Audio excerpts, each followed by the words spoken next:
दोस्तों धान की अच्छी पैदावार के लिए केवल एनपीके यानी नाइट्रोजन, फास्फोरस, पोटेशियम ही काफ़ी नहीं होता है। कुछ ऐसे सूक्ष्म तत्व, कुछ ऐसे पोषक तत्व भी होते हैं जिनको देने से हमारी पैदावार अच्छी मिलती है। हमारी फसल के लिए कौन से पोषक तत्व जरूरी होते हैं, कौन सी खाद जरूरी होती है, ये आपको मैं समय समय पर जानकारी देता रहता हूं। लेकिन आज के इस वीडियो में हम एक ऐसे पोषक तत्व के बारे में आपको बताने वाले हैं जिसको देने से आपकी धान की फसल में पैदावार अच्छी मिलती है। दोस्तों आज हम बात कर रहे हैं बोरान के बारे में। बोरान एक ऐसा पोषक तत्व है जो हमारी फसल के लिए बेहद जरूरी रहता है। खासकर जब हमारी धान की फसल में बालियां निकलने की अवस्था आती है, तब अगर हम बोरान अपनी धान में फसल में डालते हैं तो उसके बेहतर रिजल्ट देखने को मिलते हैं।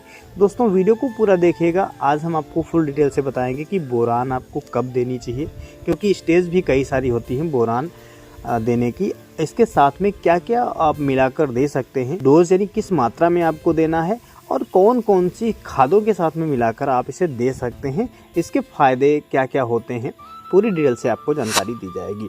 वीडियो को पूरा जरूर देखिएगा। पसंद आए तो लाइक और शेयर भी जरूर करिएगा। सबसे पहले हम बात करते हैं बोरान आपको कब कब देनी चाहिए।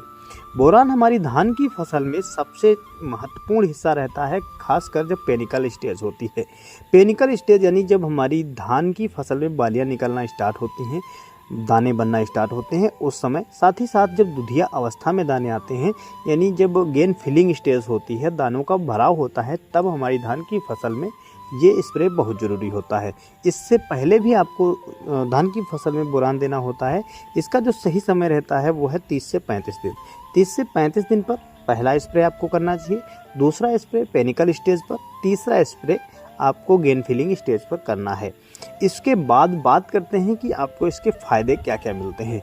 बोरान अगर आपकी धान की फसल में होती है तो उसमें जो कल्ले होते हैं उनका फुटाव भी अच्छा होता है, कल्ले तने जो होते हैं वो मजबूत होते हैं, और फूल जो आने की अवस्था होती है वो टाइम पर आती है। फूल भी ज़्यादा संख्या में आते हैं, झड़ते कम हैं। साथ ही साथ दानों का भराव यानी गेन फिलिंग स्टेज पर अगर बोरान की पूर्ति हो जाती है तो दानों का भराव अच्छा होता है। पैदावार में करीब 20 से 25% तक आपको बढ़ोतरी देखने को मिल सकती है। साथ ही साथ ये रोग प्रतिरोधक क्षमता भी हमारे पौधे की बढ़ा देता है। तो ये जो बोरान रहती है हमारे पौधे के लिए बहुत आवश्यक है, इसलिए आप अपनी फसल में बोरान को जरूर दें। अब हम बात कर रहे हैं कि किस रूप में आपको कैसे देना चाहिए। तो स्प्रे रूप में सबसे बेहतर रहता है, अगर बात करें 0.25% से लेकर 0.5% बोरेक्स जो आती है उसको 250 से लेकर के 500 ग्राम बोरेक्स जो आती है इसको 200 लीटर पानी में मिलाकर आप 1 एकड़ में छिड़क सकते हैं। जितना अच्छे से आप पानी ज़्यादा रखकर स्प्रे करते हैं, अच्छे से इसकी तराई हो जाती है, जिससे कि पौधे को आसानी से बोरान मिल जाती है। इसके बाद बहुत सारे किसान भाई इसको बेसल डोज में देते हैं, तो बेसल डोज में भी प्रति एकड़ 1 से 1.5 किलोग्राम आप बोरेक्स जो आती है इसको खेत की तैयारी के समय डालेंगे तो आपको रुपाई के ठीक बाद डालने की आवश्यकता नहीं पड़ती है। बोरान के फ़ायदे हमने आपको बताए हैं कि इसको शुरुआत से लेकर के लास्ट तक फ़ायदा ही फ़ायदा मिलता है। तो शुरुआत में और मिडिल में और लास्ट में आप ज़रूर डालें। जब दाना फिलिंग होता है लास्ट की स्टेज में डालना सबसे बेहतर रहता है। अब बात करते हैं कि बोरान जो है कौन कौन सी उर्वरकों के साथ में मिलाकर आपको देनी चाहिए। बोरान आप जिंक सल्फेट के साथ में मिलाकर दे सकते हैं। जो आप यूरिया की टॉप बेसिंग कर रहे हैं, इस समय डाल रहे हो, इससे पहले डाल रहे हो, उसमें भी आपको 1% मिलाकर स्प्रे कर देना चाहिए।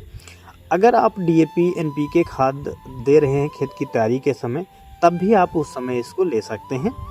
और ध्यान रखें कि बोरान कभी भी आपको ज़्यादा मात्रा में ना देनी है। ज़्यादा मात्रा में देने से कोई फ़ायदा नहीं मिलता है, बस आपको सही समय पर सही स्टेज पर देना है। एक तो रुपाई के तुरंत बाद या बेसल डोज में आप जब खेत की तैयारी कर रहे हो तब आपको दे देना है, या फिर आप जब आपकी धान की फसल में बालियाँ निकलना स्टार्ट हो तब दें। इसके बाद आप अपनी धान की फसल में दानों के भराव के समय जरूर दें। अगर किसान भाई पहले ये चीज़ नहीं डाले हैं, बोरान आपने पहले नहीं डाली है, आपको जानकारी नहीं थी, तो अब आप ज़रूर डालें और इसके ठीक 20 दिन बाद आप एक फिर से स्प्रे करेंगे तो बेहतर रिजल्ट आपको देखने को मिलेगा। दोस्तों, धान की फसल में अगर आप इस समय जब धान की फसल पेनिकल स्टेज पे होती है उस समय और साथ ही साथ जब दानों का भराव होता है तब डालने के बेहद रिजल्ट अच्छे मिलते हैं। चमकीला दाना रहता है, दाना घुंघराला भरा रहता है और जो खोखले रह जाते हैं, थोथे इत्यादि नहीं रहते हैं। बेहतर रिजल्ट आपको देखने को मिलेगा। एक बार इसका इस्तेमाल जरूर करें। वीडियो अगर आपको ज़रा भी यूज़फुल लगी हो तो वीडियो को लाइक कर दें, अपने सारे मित्रों में शेयर करें। ऐसे वीडियो देखने के लिए मुझे फॉलो भी जरूर करें, सब्सक्राइब भी जरूर करें। धन्यवाद।